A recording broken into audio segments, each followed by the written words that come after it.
Tengok Malay ni mulai Arwah no? Arwah. Wish, lama aku tak jumpa orang tua ni. Oi, mau Mak Zam ni. Kau cam. Awadikap. Awadikap. Awadikap. Tu dia lama tak jumpa Mak Zam ni. Pergi mana menghilangkan diri Zam? Aku main dari penang you ni. Oh, tu ni ya. Awadikap, jom nak panggil aku main mana ni? Makin. Makin lah Malay prau ke nu prau ke. Oh, Blauke ni. Oh, hari ni. Jom masuk dalam jom. Hei, tempat apa Mak Zam bawa ni? Ha? Tempat apa Zam ni? Tekil lah. Oh, tekin lah ni. Kafe. Oh, kafe. Pai. Wih, cantik kafe ni. Kat mana Mak Zam bawa? Cantiknya. Uish, dia punya tempat duduk. Uish, ada ndui kayu ah. Oh, lama. Wih. Mai danok. Danok ni? Oh, bukan danok ah. Jom kafeครับ Oh, Langkawi. Pai. Pukul berapa ni? Oh, open. Ui, cantiknya kafe ni. Dalam ni ada aircon. Ada aircon dalam ni. Sempoi no. Kat luar boleh. Oh, mi air ni. Ni Oh. Oh, orang Siam Thailand cakap macam tu. Mi air ni. Okey. See you. Oh, ni dia toke ada kat sini. Aduh, dia put Thai ni cakap Thai dengan saya daripada depan tu. Mampu saya nak faham ke? Aduh. Tu ni saya punya follower dengar lagi lagu mana ni. Tak faham cakap siap. นี่เป็นชาวโค้งครับพี่นะครับ Chào con này. ชาวโค้งครับ Ồ, tàu ké nó. Tàu ké. Order tak? Order. Kin ở đây hả? Boleh put Thai. Ôi. เมนูอย่างเลยเมนู Ôi, mi. Order mi nào. มีบันดง Mi Bandung. อ่า Wow. Spaghetti bolognese. macam Ni. Oh, ini panggil orang Thailand mai dah. Orang Thailand. ใครที่มาร้านกาแฟนะครับเชิญมาที่นี่ครับที่อุดมกาแฟนะครับ Oh. นะหาดไซดำตรงฟังโต๊ะโต๊ะดีครับข้างหน้า Tahu ni tu. tahu Tahu ni. Hak orang Malaysia sila mai ke ujung kafe. Oh, tu dia Zam. Apa? Oi, teh ais dengan green tea Zam. เนาะกูไม่ใช่กูกิน กูไม่ใช่ ชาเย็น Oh, ni cai yin. ชาเย็น Hari ni cai kiau. ชาเขียว Oh. Hai, kalau ini nah. Cakin ni. Oh, ni Langkawi pun ada noh. Ada cakin cakiau. Cheers. Oi, Mak Zam.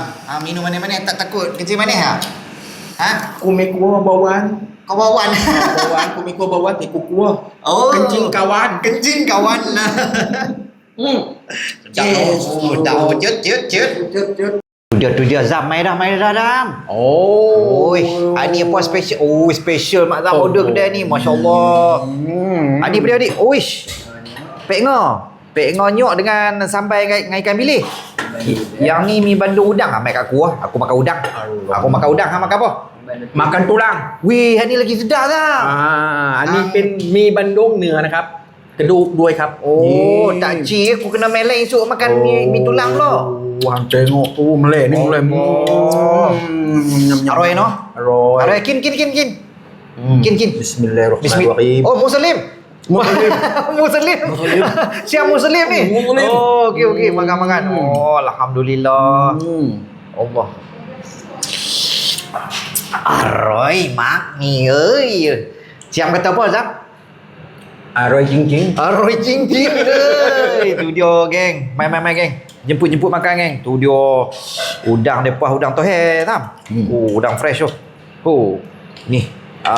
Pek ngo. So sini signature dia hak ni ya. Ni antara dia saja. Ada banyak lagi menu, tapi yang kami recommend hampa kena mai makan mi tulang, mi udang, pek ngo. Tiga ni. Hak lain kita mai kena mai air lain lah. Tahu pasal apa orang panggil pek ngor? Pasal apa? Cakap Melayu noh. Cakap Melayu nah. Pasal tepung ni tempek dalam belanga tu panggil pek ngor. Patut ada pantun dulu Zam. Pek ngor. Pek ngo tempek dalam belanga. Dalam belanga. Jalan dia. Jemput makan. Jom. Okay guys, so kami nak menjamu selera ni. Kalau kata kami suap lagi takut hampa terliok pula. Satgi ada pula orang komen kata tunjuk video dalam ni orang tak mampu makan ke apa. Bukan macam tu. Kita nak promote kedai ni orang-orang kita ni. So main support lah. Satu lagi kalau satgi makan guna kamera depan dia pun kata aku pakai tangan kiri tau. Padahal kita guna tangan kanan. Kamera depan ni dia tangan kanan seumpama tangan kiri. Okey, aku nak cakap sikit untuk adik-adik belah Siam. Cakap pada สำหรับนักท่องเที่ยวจากเมืองไทยนะครับเชิญมานี่ครับอยากลองชิมฝีมือของ Kakนี่กะหมอ Kak Moh นะที่อุจงแคเฟ่ครับ เป็นมีบันดุงนะครับ ไม่ต้องไปอินโดนีเซียครับ ไม่ต้องไปอินโดนีเซีย Mai tong pai Indonesia, ไม่ pai ต้อง Langkawi ni มา okey ลัง lah. กาวีถึงบันดุงเลยครับนี่ครับ มีบันดุงครับ โอเคนะครับ Okey. Siapa Okey. siapa nak belajar cakap Siam boleh belajar dengan Zam. Siapa nak buat trip pergi Thailand jangan lupa kontak Zam. Nak nombor telefon Zam? PM saya. Assalamualaikum. Guys, jangan lupa welcome to Ujung Cafe. Alright, boleh follow depa punya social media. Ujung Cafe.